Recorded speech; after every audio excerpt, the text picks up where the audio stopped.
Hi, I am Elise Blackham and I research being a clinical psychologist. A clinical psychologist can work in a few different places. They can work in a private practice, in hospital, schools, or in mental health practices. And they can work with different kinds of people depending on if you have specialized in anything or not. So if you specialized with children, then you would, like as a child psychologist, you would work with children, or who specialized with psychological problems, or like eating disorders, you would work with people who are suffering from one of those problems, or just with what you have specialized in. A clinical psychologist assesses, treats, and observes their patients. And part of this is making up treatment plans, evaluating how effective that treatment is for your patient, and then making any necessary changes for that person.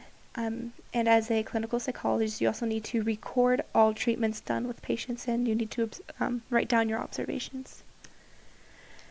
To be able to become a clinical psychologist, you need to have a doctorate's degree in psychology. It is suggested that you major in psychology so that you can get into graduate school and get your master's and then your doctorate's degree in psychology. And that is a very big part of my 4-year plan, majoring in psychology. It's so that I can be able to go to graduate school. So my whole life I have wanted to make a positive impact on people's lives by helping them understand that they are not alone. And sorry, up here it says along. It's supposed to be alone. But oftentimes I've had friends and families come to me with problems that they've had, and that have asked me for advice, and I enjoyed being able to help them figure out and conquer what was going on in their life. And I know it's something that will be really rewarding to do as a job. I've also always been fascinated with psychology and the whys and the hows and because and all of those things that have to do with our behavior and just interacting with other people also.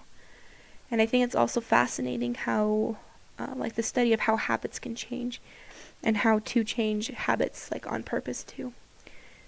I mean, I would say that my reasons for becoming a psychology major are very similar to the reasons listed in the book for majoring in psychology. A couple of them were having a strong interest in psychology and wanting to become a psychologist.